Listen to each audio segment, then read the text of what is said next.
According to the Economist magazine, six of the fastest growing economies in the world were in Sub-Saharan Africa in the decade 2000 to 2010. And if one looks at their forecast for 2011 to 2015, seven of the fastest growing economies in the world will be out of Sub-Saharan Africa. So certainly we are seeing that growth is real, and yes, it is coming from a much lower base, but we expect that we'll see that growth coming through going forward. The main reason for that, contrary to what many people observe, is that it's not just driven by the commodity boom and China.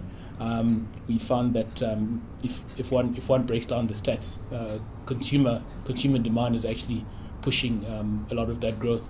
I think 60% of the region's GDP is actually consumer related. So along those lines, I think that's the reason you've seen so many firms looking to invest in Africa at the moment. It's because they are targeting that rapid consumer growth. McKinsey did a study in 2010 where they noted that Africa's GDP is likely to go from 1.6 trillion in 2008 to about 2.6 trillion in 2020, and consumer spending to virtually double from 860 billion in 2010 to 1.4 trillion by 2020.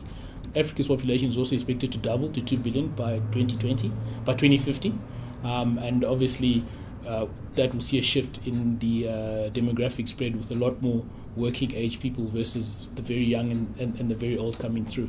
So with the rapid urbanization that's expected to come from that, and as that market demands services, we're expecting to see that sustain demand going forward.